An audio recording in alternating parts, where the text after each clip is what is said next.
ಮೆಹಬೂಬಾ ಝೋಯಾ ಕಟ್ಟಡ, ಯಾವ್ಯಾವ ಕಟ್ಟಡಗಳು ಏನೇನೋ ಹಾನಿ ಆಗಿದೆ ಅನ್ನೋದನ್ನ ನಾವು ನೋಡ್ತಾ ಇದೀವಿ. 9 ಕಡೆ ಟಾರ್ಗೆಟ್ ಮಾಡಿ ಇವತ್ತು ಆಗಿರುವಂತಹ ಅಟ್ಯಾಕ್ ಇದು.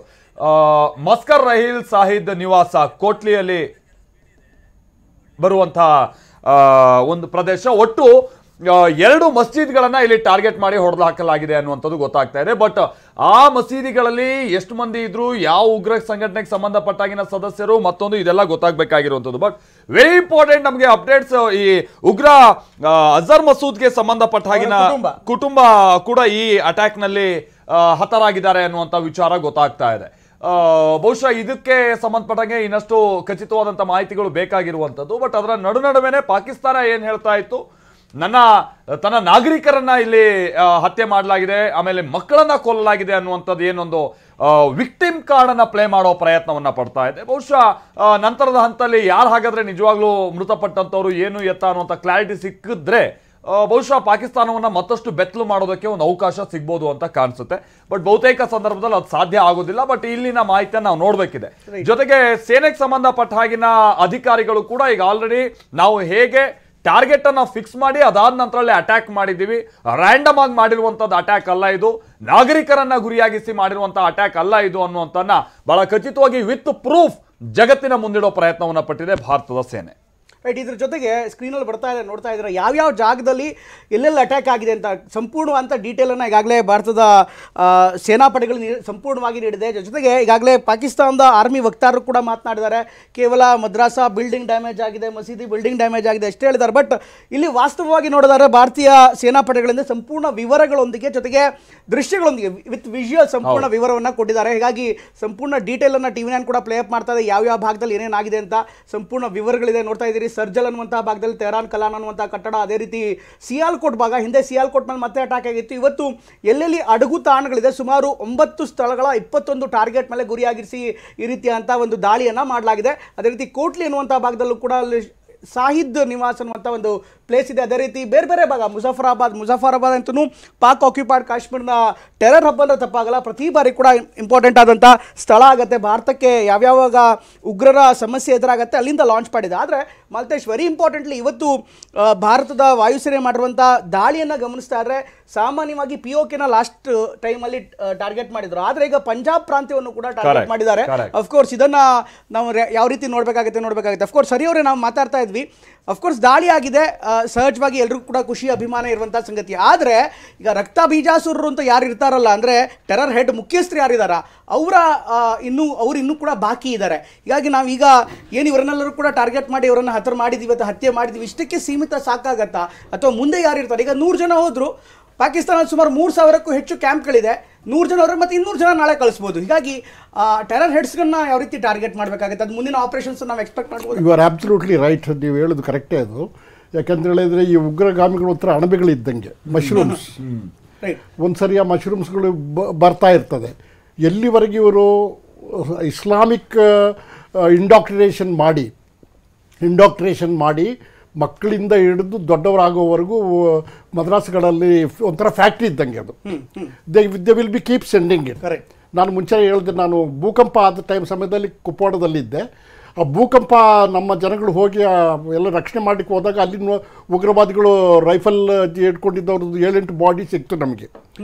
ಸೊ ಅವ್ರಿಗೆ ಭೂಕಂಪ ಆಗಲಿ ಏನು ಬೇಕಾದ್ರೂ ಆಗಲಿ ಅದೊಂಥರ ಬಿಸ್ನೆಸ್ ಇದ್ದಂಗೆ, ಅವ್ರದ್ದೊಂದು ರೆಗ್ಯುಲರ್ ಅಫೇರ್ ಅದು. POK ಭಾಗದಲ್ಲಿ ನೋಡ್ತಾ ಇದ್ರೆ ಇನ್ಫ್ಯಾಕ್ಟ್ POK ಲಾಂಚ್ ಪ್ಯಾಡ್ ಬಗ್ಗೆ ಸ್ವಲ್ಪ ಮಾಹಿತಿ ಕೊಡ್ಬೋದಾ ತಾವು? ನಾವೀಗೇನು ಮಾತಾಡ್ತೀವಿ, ಪ್ರತಿ ಬಾರಿ ಕೂಡ ನಾವು ರಿಟಾಲಿಯೇಟ್ ಮಾಡುವಂಥ ಸಂದರ್ಭದಲ್ಲಿ ಲಾಂಚ್ ಪ್ಯಾಡ್ಗಳ ಮಾಡಿದ್ವಿ. ಇವತ್ತು ಕೂಡ ನಾವು ಒಂದು ರೀತಿ ಮಾಡಿರುವಂಥದ್ದು ಆ ಬೇಸ್ ಕ್ಯಾಂಪ್ಗಳ ಮೇಲೆ ಅಂದರೆ ತಪ್ಪಾಗಲ್ಲ, ಅಂದರೆ ಲಾಂಚ್ ಪ್ಯಾಡಿಂದ ಮುಂದುವರೆದು ಎಲ್ಲೆಲ್ಲಿ ಟ್ರೈನಿಂಗ್ ಆಗುತ್ತೆ, ಎಲ್ಲೆಲ್ಲಿ ಅವರಿಗೆ ರೆಡಿ ಮಾಡ್ತಾರೆ ಅಂಥ ಕ್ಯಾಂಪ್ಗಳಲ್ಲಿ ಮಾಡಿದ್ದೀವಿ. ನೀವೊಂದು ವಿಷಯ ಮಾತ್ರ ಜ್ಞಾಪಕ ಇಟ್ಕೊಳ್ಳಿ, ಇದು ಕಾಶ್ಮೀರ್ ಪ್ರಾಬ್ಲಮ್ ಸ್ಟಾರ್ಟ್ ಮಾಡಿದ್ದು ಪಾಕಿಸ್ತಾನ ಆರ್ಮಿಯರೇ ಎಲ್ಲ ಮಾಡಿಸ್ತಾ ಇರೋದು. ಇದು ಅವರು ಉಗ್ರಗಾಮಿಗಳಂತ ನಾವೀಗ ಉಗ್ರಗಾಮಿಗಳು ಇದು ಉಗ್ರಗಾಮಿಗಳಿಗೆ ಯಾರು ಸಪೋರ್ಟ್ ಮಾಡ್ತಾ ಇದ್ದಾರೆ, ಯಾರು ಟ್ರೈನಿಂಗ್ ಕೊಡ್ತಾ ಇದ್ದಾರೆ, ಯಾರು ಫಂಡಿಂಗ್ ಮಾಡ್ತಾ ಇದ್ದಾರೆ? ಉಗ್ರಗಾಮಿಗಳೆಲ್ಲ ಇವರೆಲ್ಲ Pakistan supported cross border terrorism, proxy war ಮಾಡಲಿಕ್ಕೆ. Proxy war means indirect war. ಇದು ಎದುರಿಗೆ ನಮ್ಮ ಇಂಡಿಯನ್ ಆರ್ಮಿಯನ್ನು ಫೇಸ್ ಮಾಡುವಂಥ ಕೆಪಾಸಿಟಿ ಇವರಿಗಿರಲಿಲ್ಲ. ಈಗ ನಾವು ಅಟ್ಯಾಕ್ ಮಾಡಿದ್ದೇವೆ, ಈಗ ಸೇಫ್ ಫೇಸಿಂಗಲ್ಲಿ ಅವರು ರಿಟಲಿಯೇಷನ್ ಮಾಡ್ಬೋದೇ ಹೊರತು ಅವರು ನಮ್ಮ ಮೇಲೆ ಕಾರ್ತಾ ಇರ್ತಾರೆ.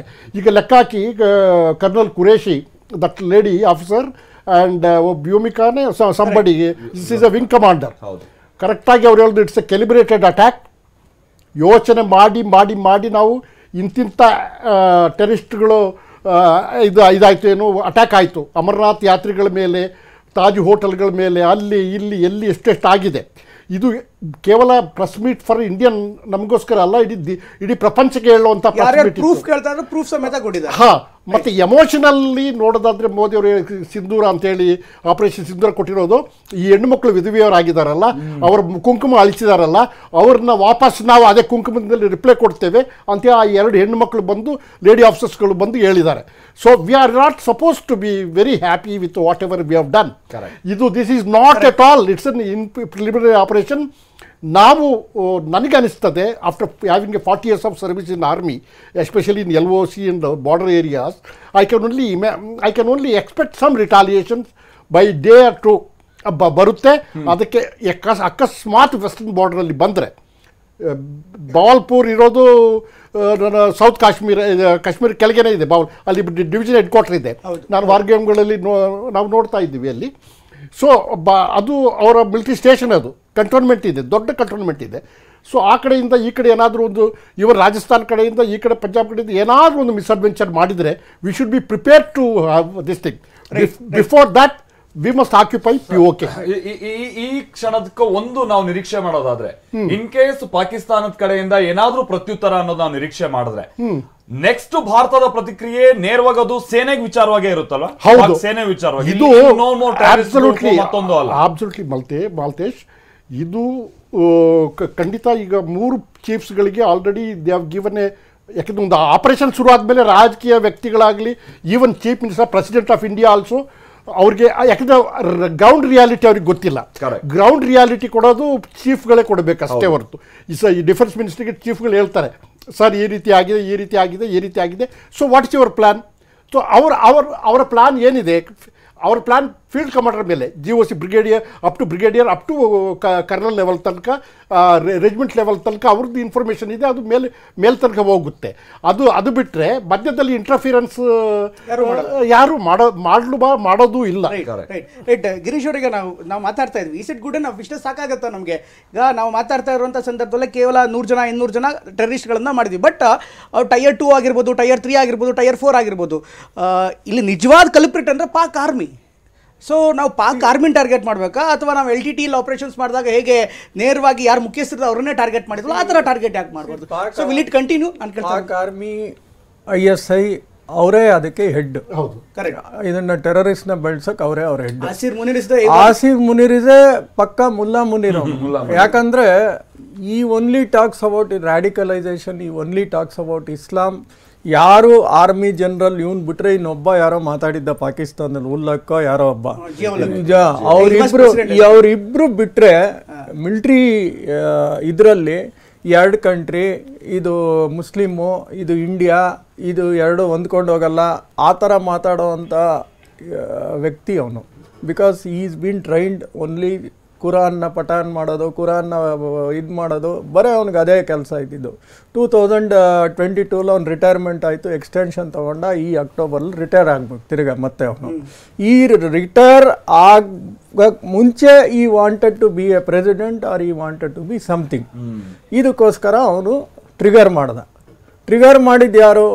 SSG ಪೀಪಲ್ ಥ್ರೂನೇ ಅವ್ನು ಕಳಿಸಿದ್ದು. ಒಬ್ಬ ಬಂದು SSG ಅಂದರೆ ಇಲ್ಲಿ ಮಾರ್ಕೋಸ್ ಥರ ಇರುತ್ತಲ್ಲ, ಆ ಥರ ಒಬ್ಬ SSG ಅವನೇ ಬಂದಿದ್ದು. ಅದರಲ್ಲಿ ಟೆರರಿಸ್ಟಲ್ಲಿ ಒಬ್ಬ SSG ಆಫ್ ಶೂಟೇ ಅವ್ನು ಬಂದಿದ್ದು. So these terrorist are trained by these SSG people only. They don't directly come, but they will be sending this indirectly. ಈ SSG ಗ್ರೂಪ್ ಟ್ರೈನ್ ಮಾಡಿ ಇವ್ರನ್ನ ಕಳಿಸ್ತಾರೆ ಒಳಗಡೆ. ಎಕ್ಸ್ಪೆಕ್ಟ್ ಮಾಡ್ಬೋದಾ ಇಂಡಿಯಾ ಇದಕ್ಕೆ ಸ್ಟಾಪ್ ಮಾಡದೆ it will go for the direct the dragon Hunt? ನೇರವಾಗಿ ಯಾರಿದಾರು ಮುಖ್ಯಸ್ಥರು ಅವ್ರನ್ನ ಟಾರ್ಗೆಟ್ ಮಾಡುವಂತ ನಿರೀಕ್ಷೆ ಮಾಡ್ಕೋಬಹುದು? ಖಂಡಿತ ಮಾಡಲೇಬೇಕು, ಇಲ್ದಿದ್ರೆ ಆಗಲ್ಲ. ಈಗ LTT ಹೆಂಗ್ ಕಮ್ಮಿ ಮಾಡಿದ್ರಿ ನೀವು? Once the head was removed, the LTT collapsed. ಆ ಥರ ಈ ಟೆರರಿಸ್ಟ್ ಆರ್ಗನೈಸೇಷನ್ಸ್ಗಳನ್ನ ಕೊಲ್ಯಾಪ್ಸ್ ಮಾಡಬೇಕಾದ್ರೆ you have to remove the head. how you remove the head, it is left to you. Whether we do covert operation or whether we directly attack them. ಇಲ್ಲ Israel ಅವ್ರು ಹೊಡೆದ್ರಲ್ಲ. But sir ಆ ವ್ಯತ್ಯಾಸ ಇಲ್ಲಿ LTTಗೂ ಇವ್ರಿಗೆ ಇರೋದು ಅಂತಂದ್ರೆ ಅವ್ರ ಒಂದು ಉದ್ದೇಶದ ಮೇಲೆ ಹೋಗ್ತಾ ಇದ್ರು, ಇವ್ರೊಂದು ಧರ್ಮದ ಅಮಲ್ನಲ್ಲಿ ಇರುವಂತ ಕಾರಣಕ್ಕೆ ಬಹಳ ಸುಲಭ ಇವ್ರಿಗೆ. ಎಕ್ಸಾಂಪಲ್ ಸರ್ ಒಂದು ಮೇಜರ್ ಅಪ್ಡೇಟ್ಸ್ ಗೊತ್ತಾಗ್ತಾ ಇದೆ.